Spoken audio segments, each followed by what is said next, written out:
Death and the King's Horseman by Wole Soyinka. Wole Soyinka is a Nigerian writer, best known as a playwright and poet.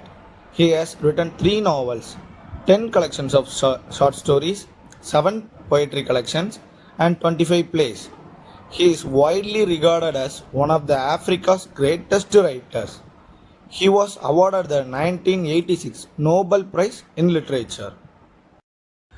There are some of the famous plays by Soyinka: The Lion and the Jewel, Kongi's Harvest, A Dance of the Forest. Death and the King's Horseman is a play by Wole Soyinka based on a real incident took place in Nigeria during the colonial era. The play premiered in 1975. The play consists of 5 acts. To tell the story in a nutshell, the horseman of a Yoruba king was prevented from committing ritual suicide by the colonial authorities. Characters of this play: Ellison, titular horseman; Elijah, close friend of Ellison; Simon Pilgrims, district officer in Nigerian city of Oyo; Olande, Ellison's oldest son; Jane Pilkins, Pilkins' wife; praise singer, accompanies Ellison and acts as his spiritual guide; Surgeon Amusa, a Native American; a aide-de-camp, a colonial official; the bride, or the young woman, engaged to Elijah's son. In Yoruba tradition, there is a ritual. After the king's death, his horseman has to die and serve him in the afterlife. Here we go, the summary of the death and the king's horseman. Near the end of the day, Ellison, the king's horseman, dances through the market. He is eager to reach the market and assures his praise singer that he just wants to be in market among the women, where he is happy. The praise singer makes sure that Ellison still plans to die later. Ellison assures him that he is happy to die, but now he wants the women to dress him in fine clothes and enjoy life. To show the praise singer how serious he is about dying, Ellison dances and chants the story of the Not I bird. The Not I bird goes around to all people, animals, and gods, telling them it's time to die. All the begin tell the bird they are not ready and hide away. But Ellison says that when the bird came for him, he told it he'd be right along. As Ellison tells his story, the women of the market, including Elijah, surround him and dance with him. He and the women perform a call and response chant in which he assures them that he is going to die.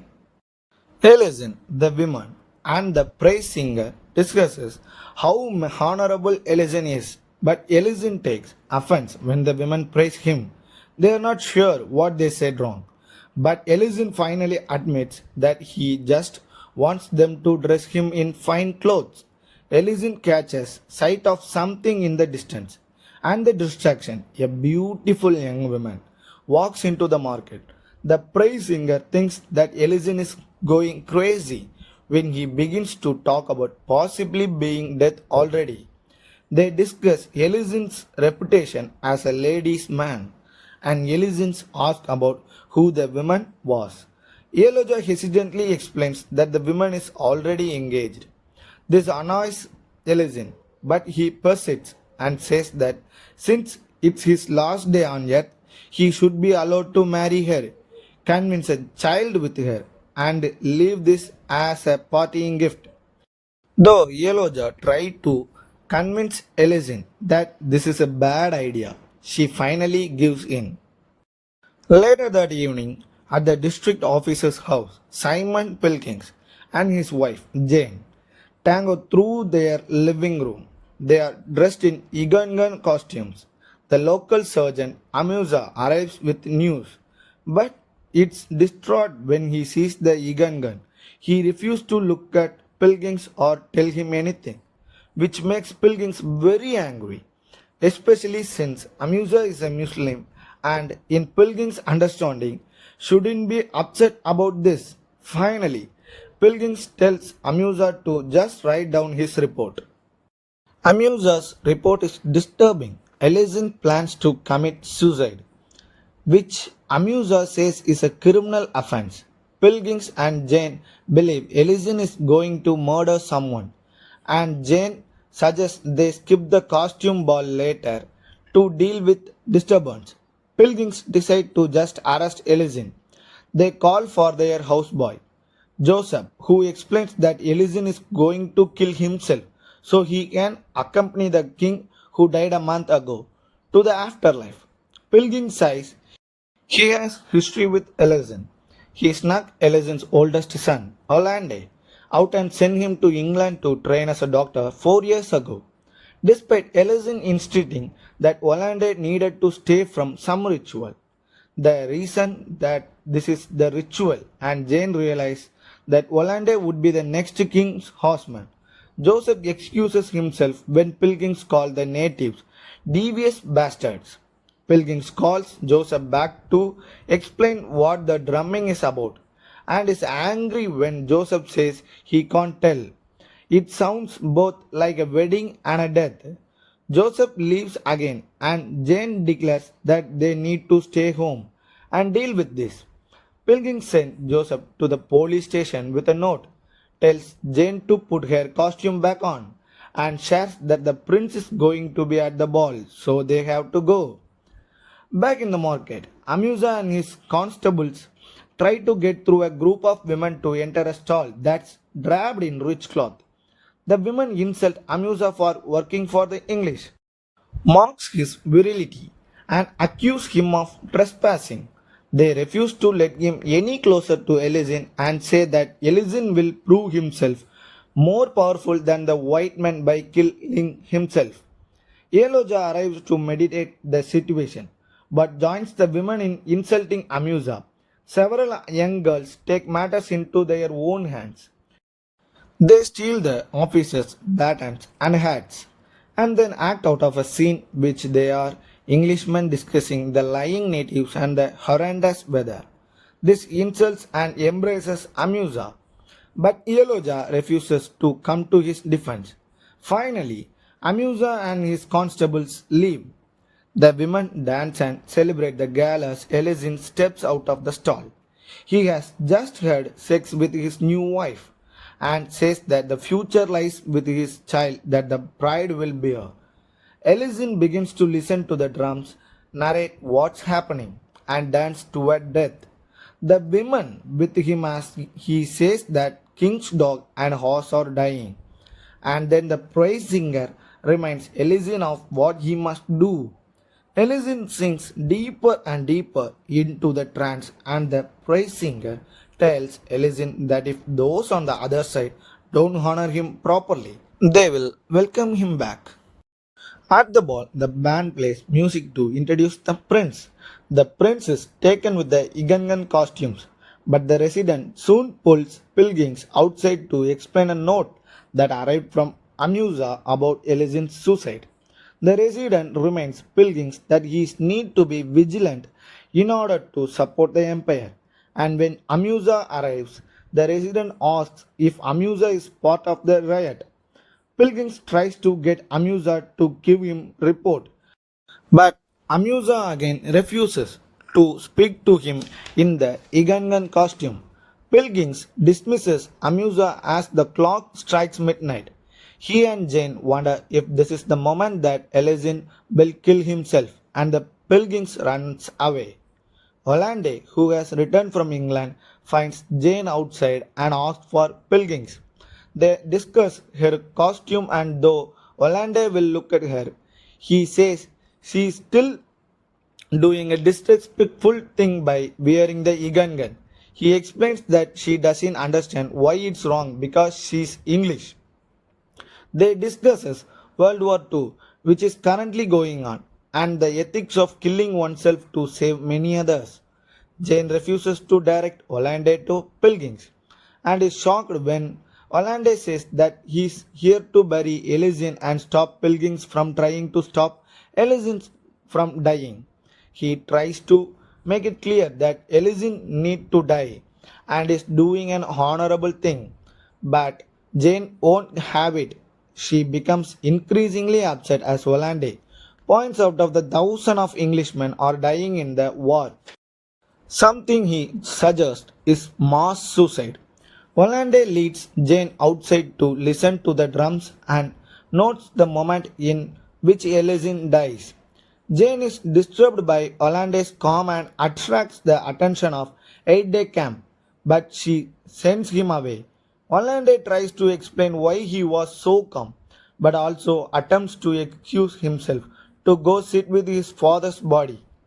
From offstage, Hollande and Jane hear Pilgings telling someone to restrain people.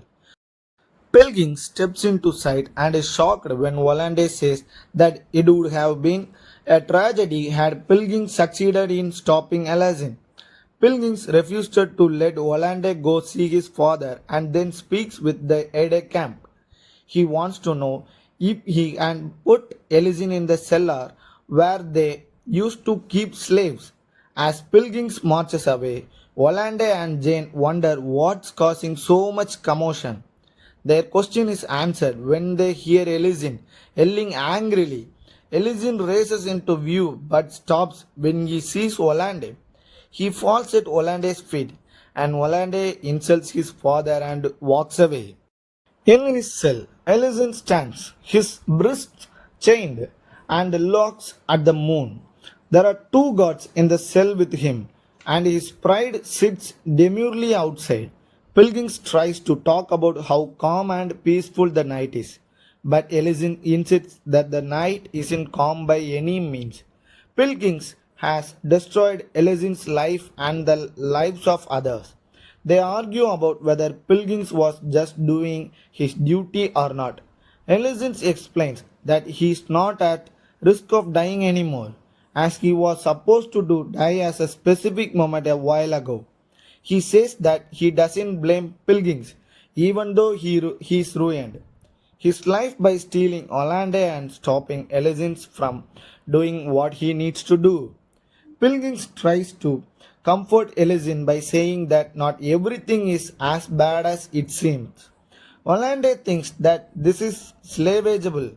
Ellison disagrees, but thinks that he has no longer has any honor and cannot even call himself Hollande's father.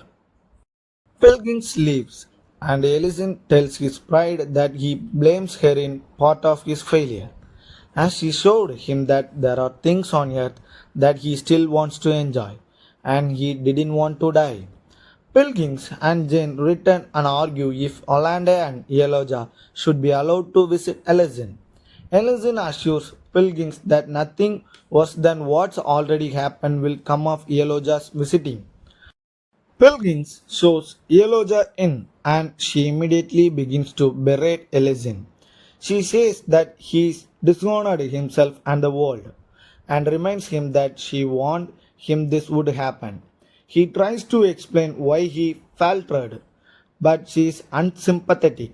Eloja says that she is coming with the burden.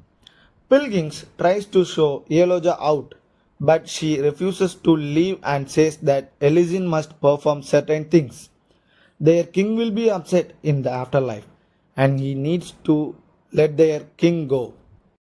The 8-day camp races in to say that there are women at the bottom of the hill. Since it's just women, the 8-day camp agrees to let them into the cellar. They enter, carrying a cylindrical object on their shoulders that's covered in cloth. Eloja says that it's the burden on the king's career, and Ellison needs to whisper in the carrier's ear so he can release the king. Pilgings refuses to let Ellison out.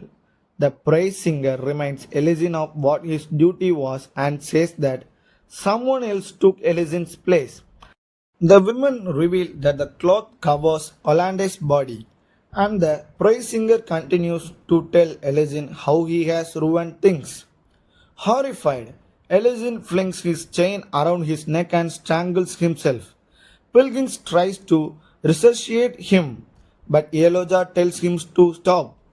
When he asks if this is what she wanted, Eloja answers that this is what Pilgings gets when he doesn't respect the customs of others surrounding death.